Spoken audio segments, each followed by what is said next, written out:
Hello, in this video I'd like to introduce composition animations. I'm Darren May, President and co-founder of Crank211. I'm also a Microsoft MVP for Windows development. At Crank211 we design and deliver universal Windows applications, web applications, cross-platform mobile, and we also create and deliver training courses. You can find me on Twitter at Darren May and on the web at www.crank211.com. So why would we want to use composition animations? Well, a key reason is performance. When we're building universal Windows applications, our UI is running on a single thread. That is obviously a limiting factor when it comes to doing a large number of updates, plus performing another number of other operations. We don't want our UI and specifically our animations and glossy effects to be constrained by what we're doing within our application itself. That's the great thing about the system compositor. We can delegate to the compositor, which runs at 60 frames per second, the execution of these animations and effects, which frees up our application to be as smooth as possible. That opens up a lot of opportunities for us to create very fluid effects in our applications and make them very attractive and engaging for the users. Another nice thing about composition animations is the fact that you create templates. The idea behind that is that a specific animation can be templated and reused across a number of objects where perhaps you might want to tweak a property of that template, but it allows us a lot of reuse, which is very efficient. Of course, this is a very high-level overview of composition animations. If you want to dive deeper, by all means go out and visit the Microsoft documentation. So what sort of things can we animate? Well, if you've looked at my previous video where I talked about visuals, you'll know that there are a number of properties on those visuals, such as offset, opacity, rotation, and so on. You could animate all of those, so that obviously gives us the opportunity to create some very interesting effects where we might move images around, fade them in and fade them out, spin them around when we interact with them, and so on. We can also animate what's called an inset clip. Now, an inset clip is kind of an offset from the exterior of an object so that we can clip into the center. So we've got a little animation here that demonstrates that. So if this is our object, if we animated all of the clips, the left, the right, the top and the bottom, then we could achieve an effect like this where just the solid center would be rendered and the grayed out area, if you like, would be clipped. So we would only see the portion of the text that was shown within that solid area. We can also animate subchannel properties. So what does that mean? Well, if we look at offset, offset actually has three properties: X, Y, and Z. And yes, I said Z, I've been in the United States too long. So that allows us to animate a particular property on there, as opposed to animating the whole offset. And finally, we can animate values in property sets, which are exactly what they sound like, and I'll cover those in a little bit more detail later. And we can animate effects, so that could be changing the degree of blur on a Gaussian blur effect, for example. I will touch on effects in a later video. So what are the types of animations that are available to us? Well, we have a keyframe animation, and the idea behind this is that we can set a number of control points along a timeline, the timeline being the duration of the animation, and we can specify what value a particular property of a visual should be set to on that particular point in time. We can also leverage easing functions which change how that value changes over time. So to give you an example, if we have a timeline from 0 to 1.0, it's actually interesting to note that control points are normalized. So if I specify 1.0, then that would mean the full duration of the animation. So 0.25 would be a quarter of the way through the animation. So to belabor the point, if an animation is 4 seconds long, 0.25 of the duration of the animation would be 1 second. Then if we take a look at what values we're setting, so what we're saying here is, let's imagine we're animating opacity. After 0.25 of the animation duration, I want to set the opacity value to 0.75. And then after a further 3/4 of the animation, I want to set the opacity value to 1, which would be fully opaque. So you can see how using a linear easing that would transition very smoothly between 0 and 0.75 in quarter of a second or quarter of the animation, and between 0.75 and 1.0 through the remainder of the animation. Implicit animations are a type of animation which are launched by a trigger. So we can predefine a set of animations, so one or more, that they can actually be grouped together, and then leave them registered in the system, and the system can look at a specific property on a visual, say for example an offset, and run these animations when that offset is changed. Finally, we have expression animations, and these are really unlock the power of the composition system, to be honest. You can set up expressions that are evaluated on a per frame basis, and remember the compositor runs at 60 frames per second, so we can achieve some very smooth effects here. And these expressions, they can be something as simple as monitoring a single property on a visual so that we can move another visual, say in parallel, or it can perform a number of algebraic effects, or functions I should say, that allow us to create very complicated expressions. I'm going to show you some simple versions of these later on in this video, but you can also use them to achieve parallax, sticky headers in lists, and so on and so forth. So let's take a look at some keyframe animations. Okay, let's create a blank Universal Windows application. Just call it App 11, that's fine. I'm going to use the latest version of the Creators Update SDK that I have installed.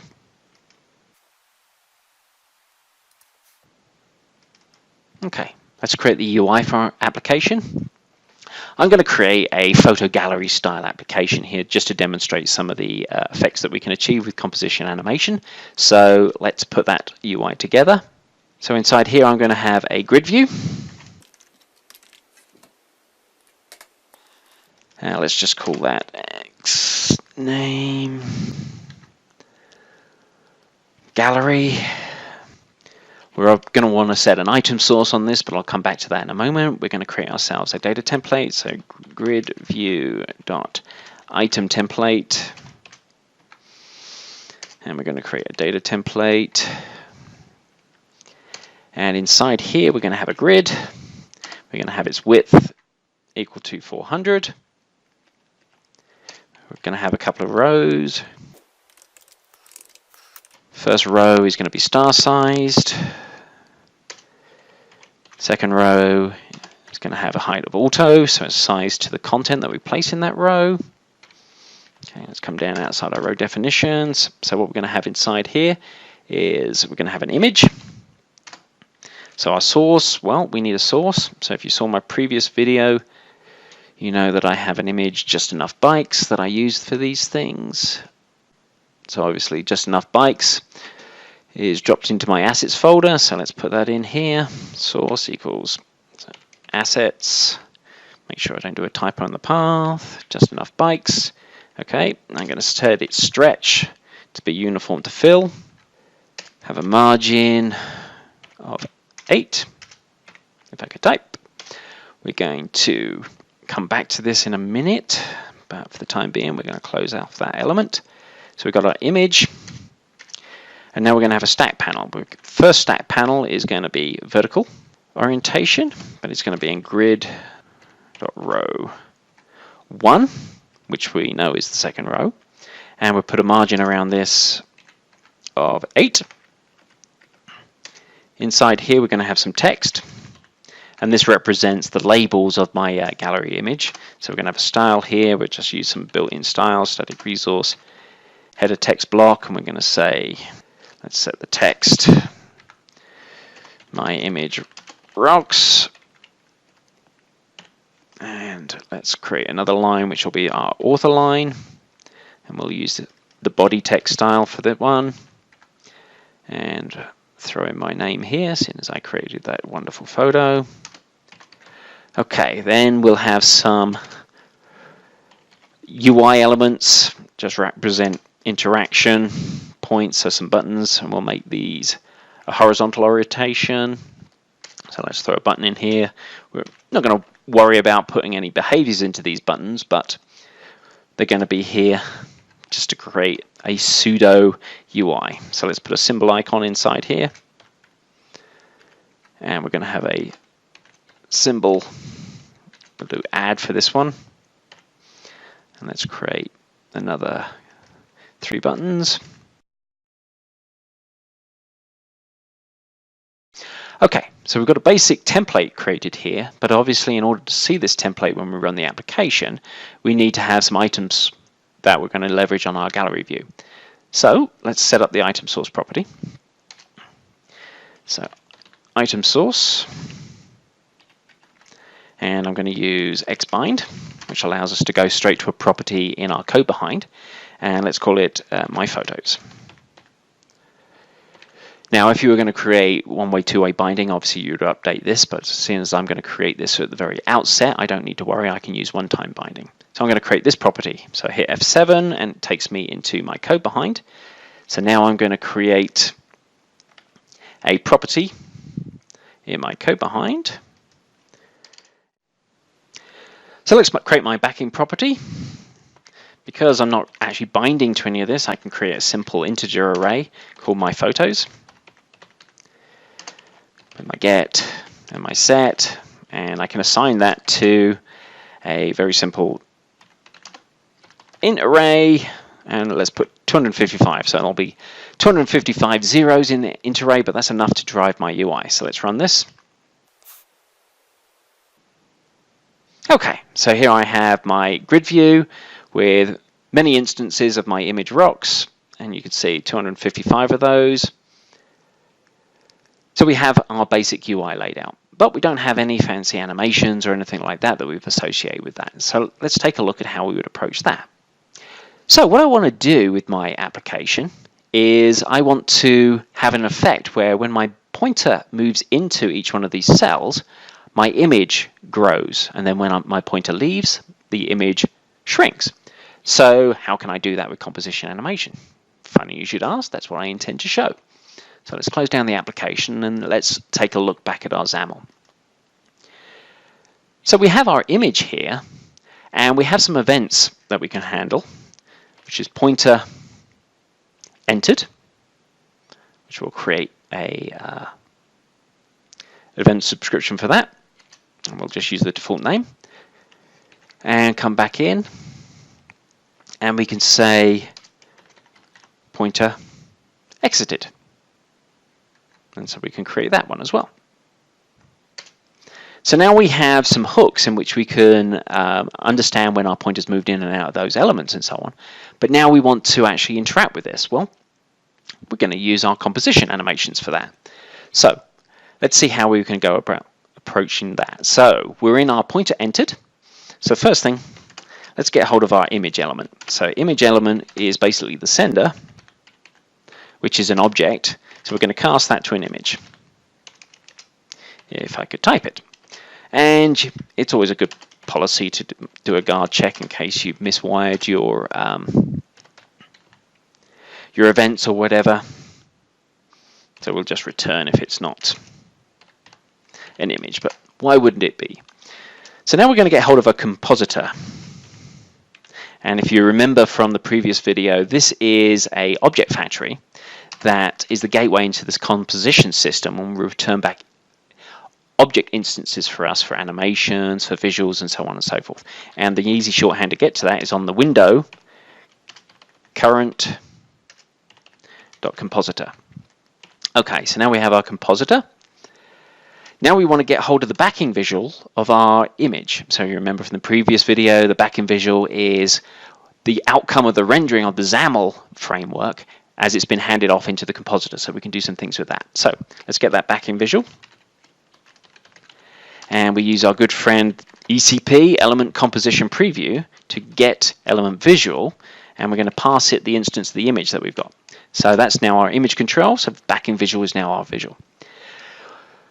Also, you may remember when we want to change offsets or scale in this instance of a particular backing visual, we might want to change our center point. By default, it's up the top left-hand side. We want to move it into the center of our backing visual, so it scales out from the center as opposed from the top left. So let's set that. So center point, and if you remember, this is a vector 3, and so we're going to specify that we want our image dot, oh, this has to be float, so let's cast it to float. So image dot actual width divided by 2.0 float. And we're going to do another float, image dot actual height divided by 2.0 float. And then our Z position is, type in Z, is 0. Okay, so now we've centered our scale that we want to do. Now we could just, if we just wanted to do this manually and immediately, we could say backing visual dot scale equals new vector 3, and we do 1.04 float 1.04. Why 1.04? Well, because I happen to know that that worked well. And that will do our effect for us. Equally, on our pointer exited, I can pretty much copy the same thing. And when our pointer exits, we want to set our value back to 1.0. So if we run this,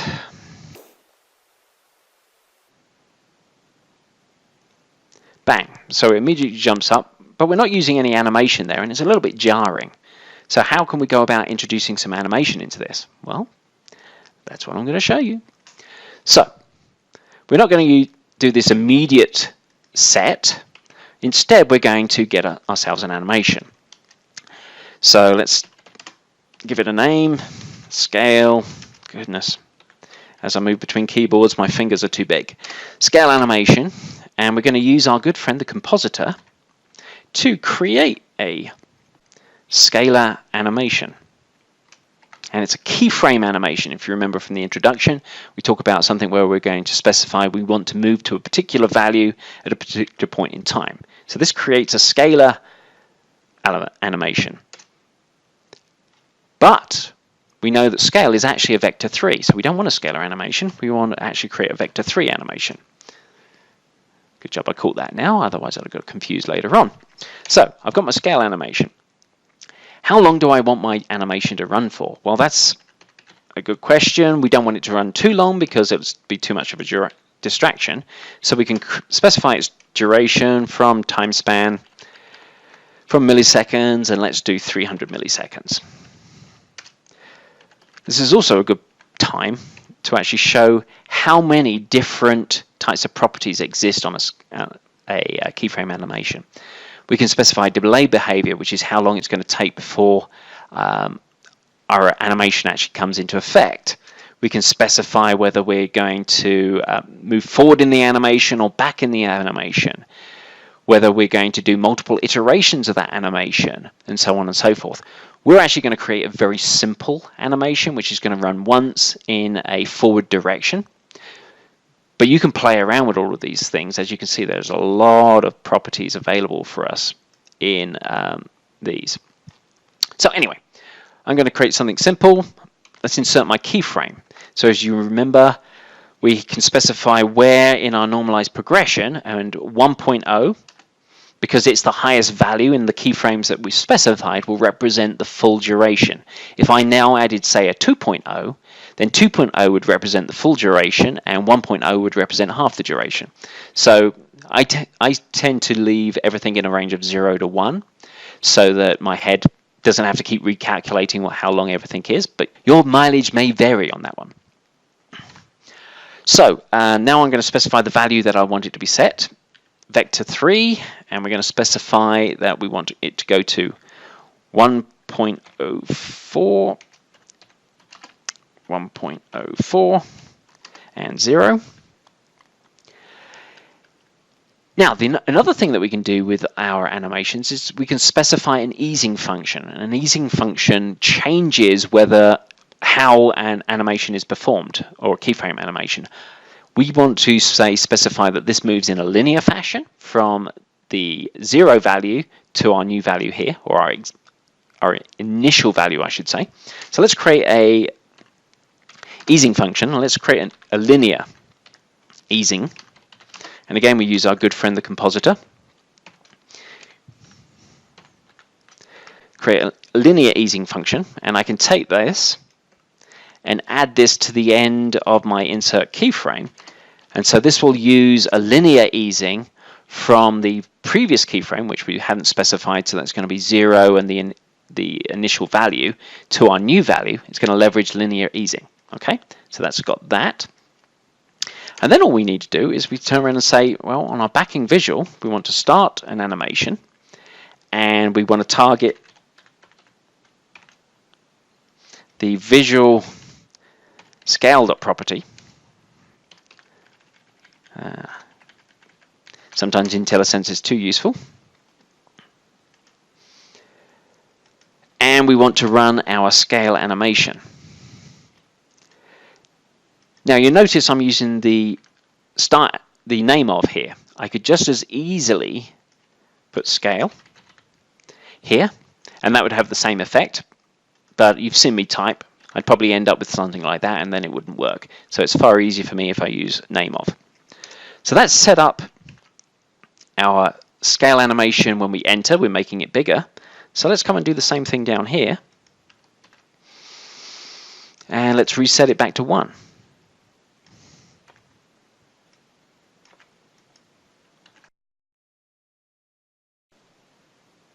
So now when I enter in, you can see that we have a pleasing, steady animation. And this will be on all of our images. And so that's how we can create a very nice, simple effect using composition animation. Let's take a look at some implicit animations. So what I'd like to do is take this existing gallery application and update it to use implicit animations instead of the animations I was creating manually every time the pointer entered and exited. That will show how we can also use templates to reuse animations. The first thing I'm actually going to do is I'm going to take the contents of this data template and create a new user control. That way I can demonstrate some of the nice life cycle elements around creating a template and reusing them across an item. So I'm going to create a new user control. I'm going to call it gallery item. And then I'm going to copy my XAML for my data template, this grid here. So I take that out and place it as the XAML for my grid. For my user control, I'm going to give a name to my gallery image, because I'm going to want to get a reference to that in a moment. Okay, let's drop that in there and then come back to main page. So now I want to make sure that I'm using my gallery image item control. So that's in there. Then I want to take the pointer entered and pointer exited event handlers out of there and put them into the code behind of my user control and add all my references. Compile it, run it. So everything's still functioning even though I have it inside my user control. Okay, so now I want to change my user control. So instead of using these animations I'm creating every time the pointer enters and exits for every single instance of this control, I want to create a single implicit animation that is shared across every instance. So how am I going to go about doing that? Well, let's start looking at the life cycle of my gallery control. As it's going to be an instance is going to be created for every container used in our list, I want to attach my animations when it's being created. So let's take a look at how we're going to approach that. First thing I'm going to do is I'm going to subscribe to the loaded event. So loaded, create that method. Okay. Then once I'm in here, I want to apply some animations. Now let's think about how I want to approach this. Every instance of gallery item is going to have an associated visual. So I want to grab hold of that visual and handle that. If I look at how I approach that, I want to create a member variable that references the backing visual for each gallery item. So let's deal with that first and foremost. I'm going to say, what should we call it? Image backing visual is going to be equal to our good friend element composition preview, get element visual, and if you remember, I actually gave a name to our image in our XAML, gallery image. So let me create a backing field for that. So I've got this value set. So every time I'm loaded, I know that I'm going to get this instance and set that value. So that's great. Now what I want to do is make sure that I set my image backing visual center point appropriately. And I've got code down here that does this already, so I can just copy that up. And we know it's gallery image, not image, so I can grab these. So that sets the center point for our image backing visual. As you remember, we need to do that down below. And then what I want to do is I actually want to set my backing visual implicit animations to something. So there is an implicit animations property. And so let's create a method, create implicit animations. Okay, so good so far. We actually do have a problem though, and that is the fact that our center point may change over time. So we might want to actually monitor the size changed for our item and update the center point. I mentioned that in a previous video, so let's just show how you do that. So let's create a new size changed.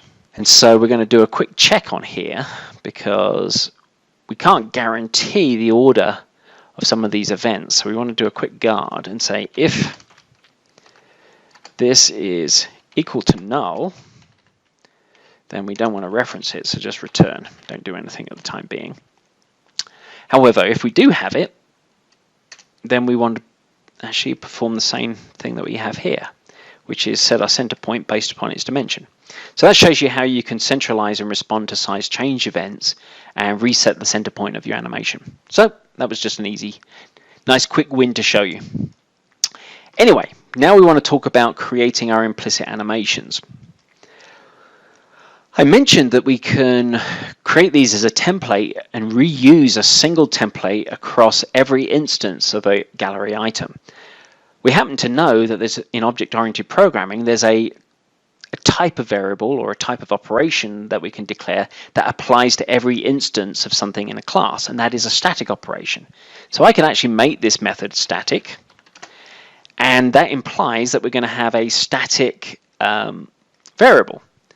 And that variable will check to see if it has been initialized.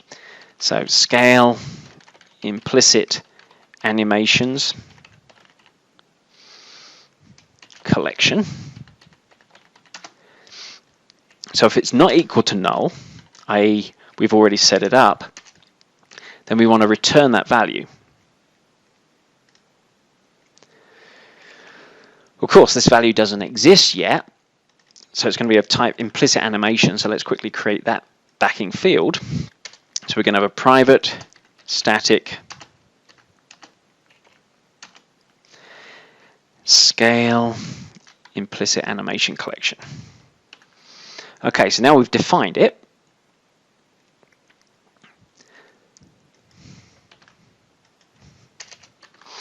So we know we're definitely going to be returning that. So how do we create one of these implicit animation collections? Well, it's actually very, very similar to what we've done beforehand. So if I come down, I can just grab some of this from our previous manually created animation, and we can do a couple of changes to this. We want our compositor, and window.current.compositor gets hold of that. We don't need to get our backing visual because we've already done that elsewhere, and we actually don't need a backing visual when we're creating our templated animation. We also don't need to worry about setting our center point, and we're certainly not going to worry about this for the time being.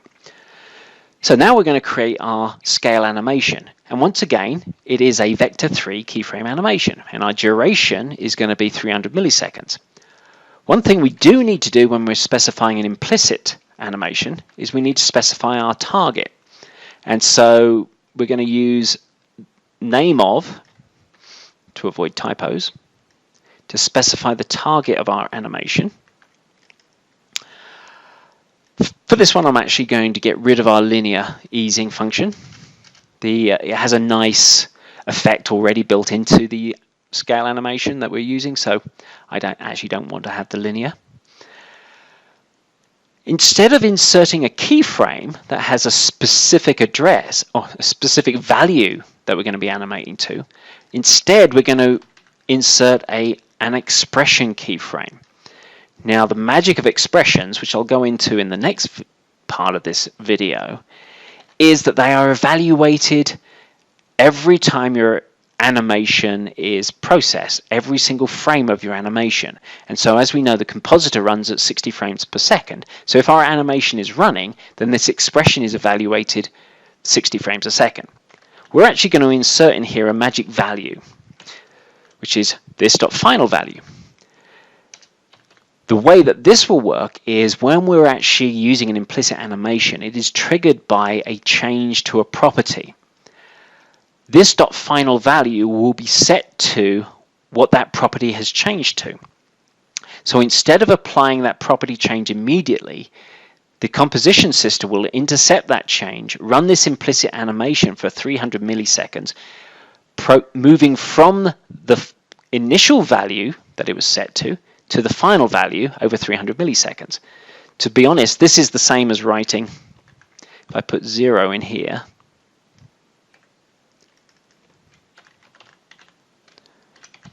it's the same as writing at the 0 frame, start at the initial value, and then at the end of the duration, be at the final value. But this is implicit and we don't actually need to add it in. The next thing is, obviously, we're not going to be starting the animation on our backing visual, as we want the system to start the animation for us. So we need to set up an implicit animation that is monitoring a specific value. So how do we do that? Well, we need to define a implicit animation collection. So we use our good friend the compositor to create one of those and pass us a reference to it.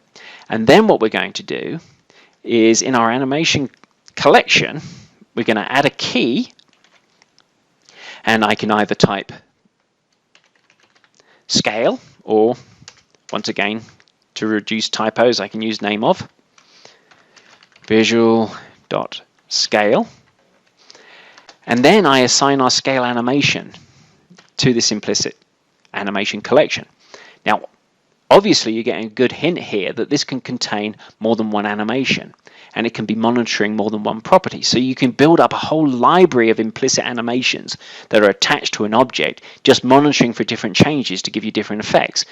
You know, you could say you click on it, you might want to pulse the opacity. So you can do all manner of different things that you can monitor and initiate those animations. But we're just going to stick with our simple scale. So now we've actually created our implicit animation collection, and up here we've actually assigned it. So that's great, but it's not going to do anything right now. The reason it's not going to do anything right now is it's waiting for a change on scale. So we need to work out how we're going to do that. Well, if you recall, we used onPointer entered and onPointer exited to actually initiate some of these. So let's delete the old manual approach and look at how we can apply a change. So on pointer entered, we want to turn around and first of all make sure that we've got our backing visual set.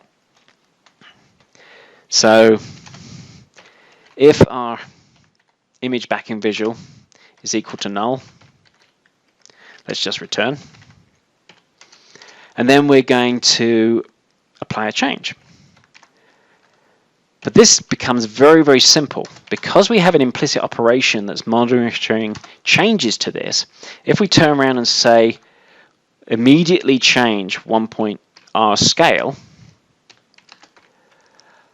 The implicit animation will actually intercept this and use this new value and inject it into this expression as the final value, and then run this 300 millisecond animation.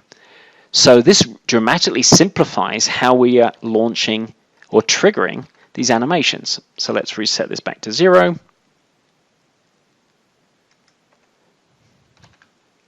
And let's run it.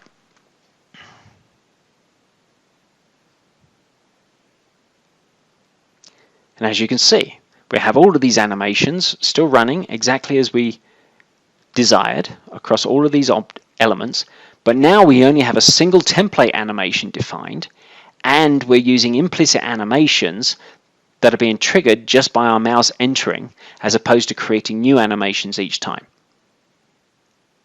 Let's take a look at some expression animations, and we'll also take a deeper dive into property sets. So this time around, I already have a UWP app set up and ready to go. We're going to start off by creating a simple UI that we're going to use to demonstrate our expression animations and how we can use property sets. So let's go ahead and create a grid.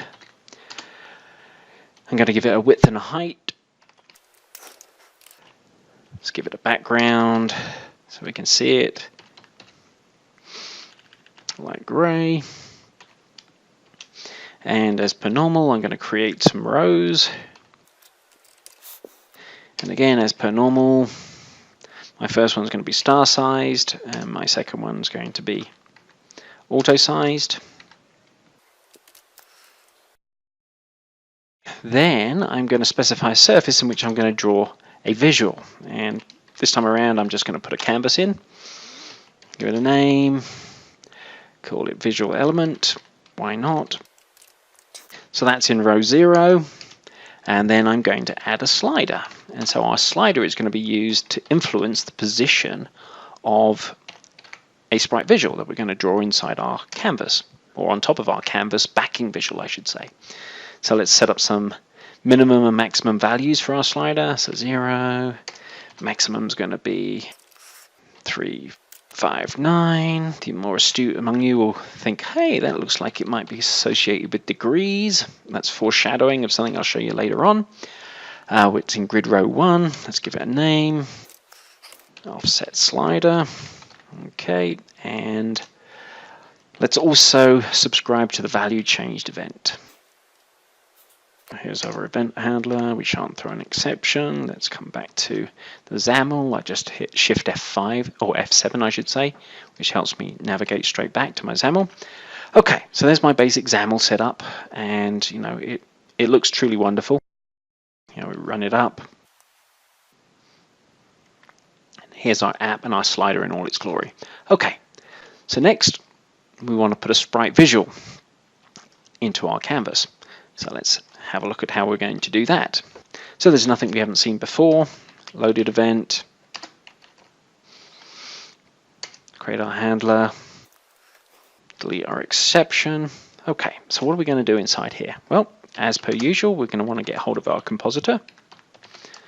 So window.current.compositor.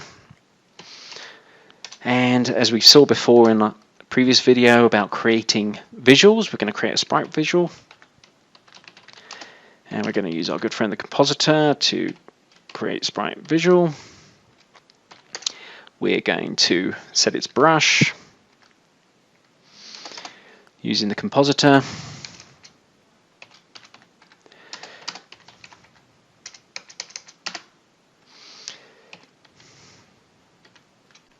Creating a color brush, and we're going to use colors. Goodness, I can't type. Colors red. Import our references. Okay, colors red. Let's set some dimensions up for our sprite visual. So the size is going to be a new vector 2, and we'll have it 50 by 50. And we're going to set up its offset. Oh, actually, no. Let's set up its anchor point. So rather than initially anchor points are up the top left-hand side, let's put it in the middle of the sprite visual. Now, what's interesting about this is rather than the center point, which we have to supply an absolute position based upon the dimensions, anchor point itself is normalized so that 1.0 in any of the dimensions indicates the full width or the full height. So it's actually much easier to set the anchor point into the center, because all we do is say new vector 2, 0.5f, 0.5f, and so that's always going to be in the middle. So go figure. I'm sure there's a very good reason for why we're doing that. Anyway, we've created our sprite visual, and now let's think about, okay, how do we want to position this? So if we leave it with its existing offset, it's going to be positioned top left hand side. So let's just add it to our current element, which is set element child visual, and we're adding it to our visual element, and we're adding sprite visual. Okay, so let's run this. So here we have it, and as you can see, because I've set the anchor point to be the middle, then 0, 0 translates to the top left hand side of the actual grid itself, so we can see it's actually hanging out to the edge there. So say we want to now move that so that it's positioned, say, vertically in the middle. We would do something like this with the offset. We'd set our sprite visual dot offset is equal to a new vector 3, and because our sprite visual is actually 50 wide, half of that will be 25, so we can actually move it in so that it's left aligned with the left hand edge of the canvas. So we can say 25f. Now in the middle we want it to be a float, and it's going to be the visual element dot actual height divided by 2.0f, and we don't really care about the z index. So now if I run this again,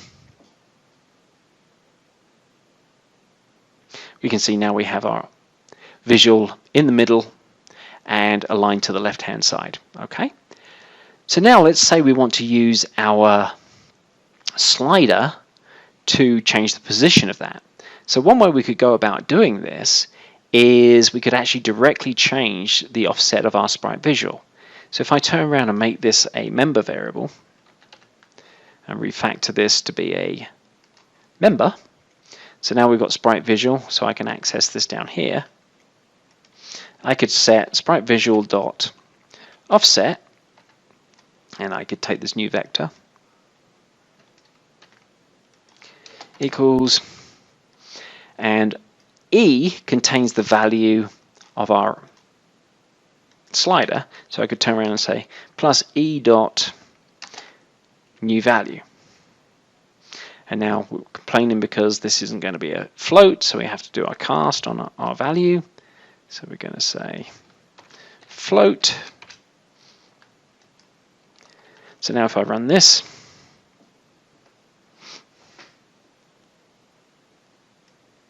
so now we can see as I move my slider, it moves the object. But this doesn't feel very composition-y. It doesn't feel like we're using anything to do with our animation system, and it seems like there should be something to make this a bit easier for us. So let's see how I would go about replacing this very manual operation with an expression animation. So first and foremost, let's create an expression.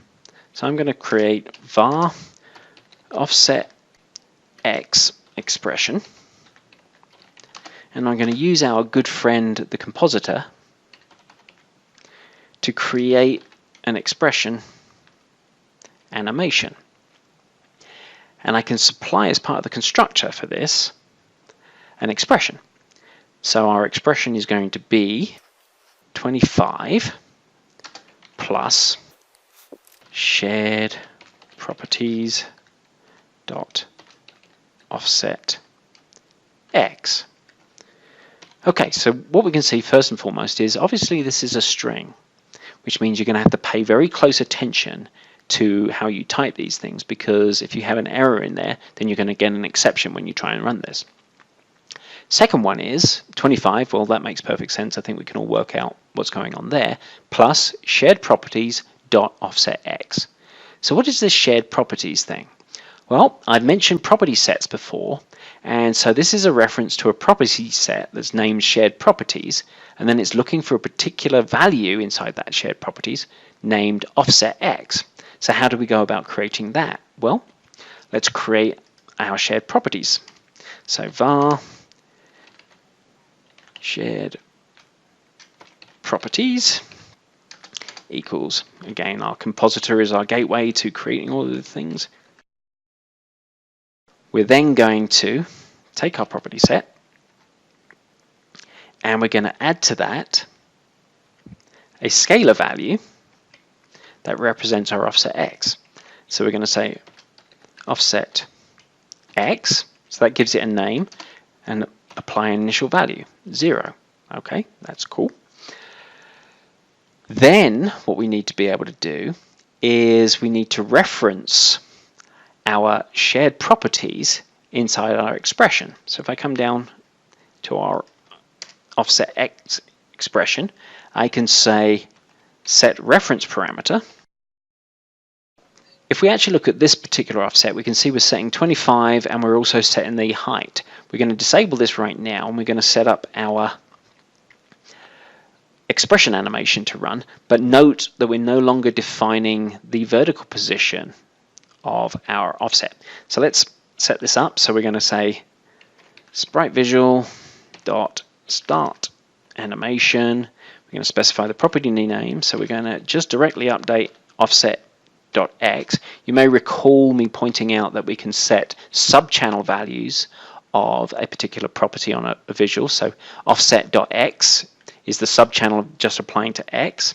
So we can turn around and say, okay, yes, and now we're going to run our offset x expression. So if we run this, we have our offset x applied and we can see that our sprite visual aligns with the left-hand side, but it's not positioned vertically because we removed that from our manual setting. So let's reinstate that. So the way we're going to do that is we need to add another value to our property set. We're going to call that value y, but this time we're going to assign it the value that we used in our original offset. So now we've got offset y in there. But now what we're actually going to be doing is we need to update both x and y. So rather than specifying that we're going to be just updating our x value, we're actually going to be updating offset as a whole. So we can rename this to just offset expression. But we also need to change what our expression evaluates to. Right now this is returning a scalar value which we can apply directly to our offset x. But we know offset is in fact a vector 3. So now we need to change our expression to evaluate to a vector 3. So let's see how we do that. So to make this easier, I'm going to put this on multiple lines. There are a number of helper functions and capabilities in expressions. One of them is vector 3. And that means that this expression is going to evaluate to a vector 3. So we've already got an expression in place for our x value. So I'm just going to tab and indent these just to make this a little bit easier to see. But now we need to start adding a value in for our y value. Now our y value is just going to be offset x. Offset y rather. So that's pretty simple and straightforward. But it's part of shared properties, so I need to do that prefix. So here's shared properties offset x, or offset y, goodness. And we know that our z value, yes, I still say z, goodness, is set to 0. So now what we've done is create an expression animation that is using the offset x and offset y properties from our property set and is performing this calculation and applying this value and returning back a vector 3. We've turned around and said that this is applied against the offset value of our sprite visual. So now what we should get is an object that's in the center. Let's run it. So now we can see that our vertical position is correct as well as our horizontal position. But of course, moving the slider is still going to use our manual approach. It isn't updating our properties. So let's come in and have a look at how we can actually change that. Well, fortunately, this becomes very simple for us now that we have our properties, that what we can do is, in our onValueChanged, instead of this, we can now access shared properties. Shared properties are local. Let me refactor that to be a member variable. I'm going to introduce a field called shared properties. Okay, we have that field up here declared, shared properties. So now I can reference them down in this area here. So I can say shared properties, insert scalar, offset x, and set the value again to the float of our new value. Now I don't need to add 25 because that's already done for us up in this expression. So I can just comment this out and run this.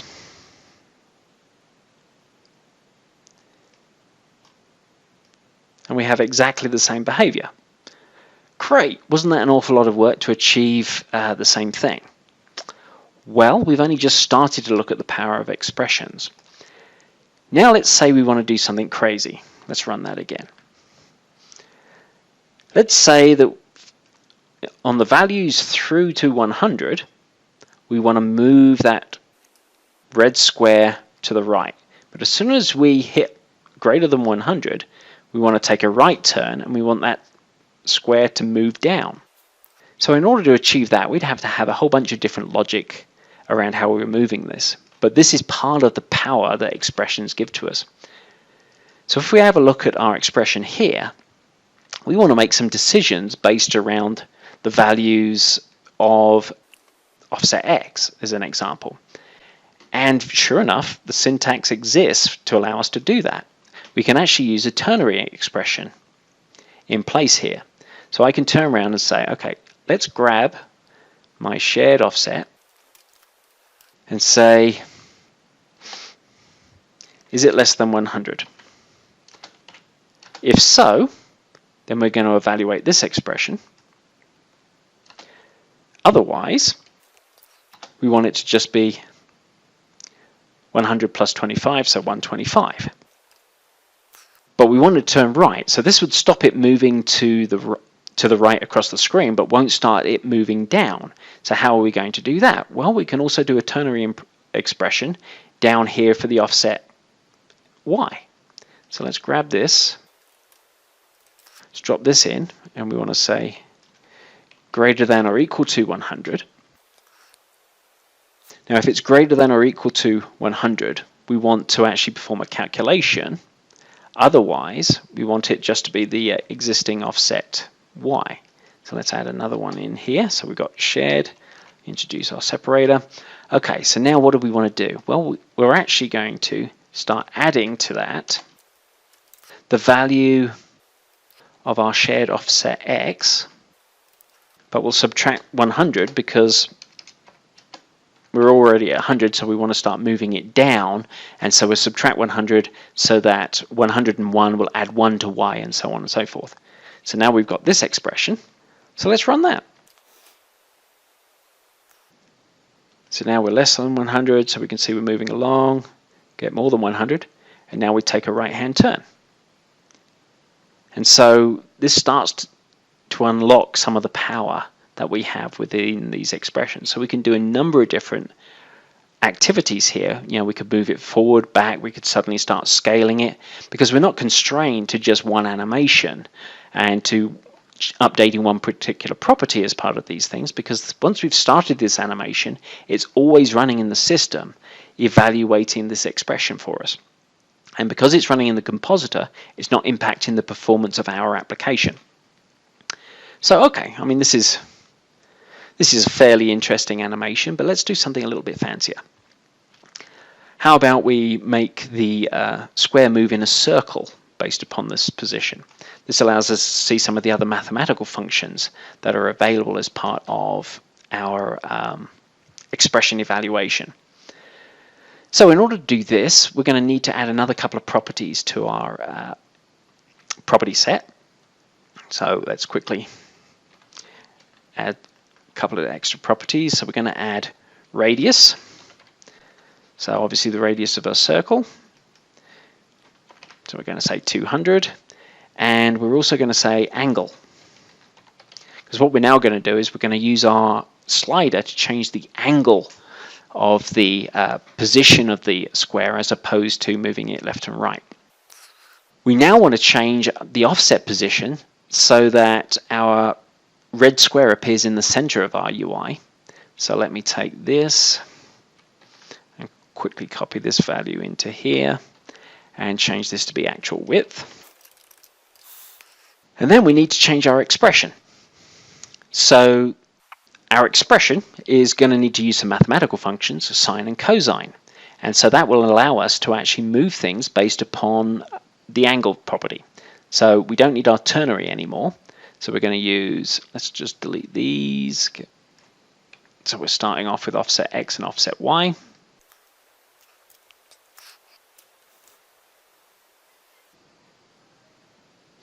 So as we can see, we have our rectangle in the center. Okay, now we want to introduce our math associated with the position. So we're going to use shared properties dot radius multiplied by the cosine of the conversion from degrees to radians, because our slider goes from 0 to 359. Shared properties. You can see one of the challenges with expressions is you're writing a string, so you don't get any IntelliSense, and you suddenly realize just how used to the compiler and IntelliSense giving you errors around how you're writing these things. Okay, so let's double check. Offset X plus shared properties dot radius multiplied by the cosine of the angle converted to radians. Okay, so now we're going to do a similar thing, but we're going to use the sine function instead. So let's drop that down here. So change that to sine. Okay, so we've changed our expression, but we haven't changed anything else other than adding radius and angle. Let's come down here and change this so that it's changing the angle property of our shared properties to a new value. So let's run this. So now as we do this, our square moves in a circle based upon that expression being evaluated. But I also mentioned that we can do more than one animation as part of this kind of expression-based system and so on. So let's create another animation where we're going to change the orientation of our square so it always is basically erected on a perpendicular to the edge of the circle, so that it will be rotating as it moves around. So what we're going to do is we're going to create a rotation expression animation. So we're going to use rotate expression, and we're going to use our good friend the compositor to create another expression animation for us. And we're going to make this one very simple. This is going to be shared properties dot angle. Okay, so we need to make sure that we're referencing that. So let's copy that, drop that down here, change this to the rotate expression.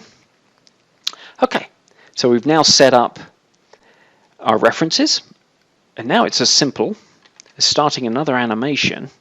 This time we're going to be using our rotation angle in degrees. Digress. See, now this is why we should use name of, so let's use name of. Name of visual dot rotation angle in degrees, and we're going to use the rotate expression. So now this is going to be rotating our square, our red square, by the same angle that we're using to move it around the circle. So now if I run this up, we can see that our square now follows the outside of the circle.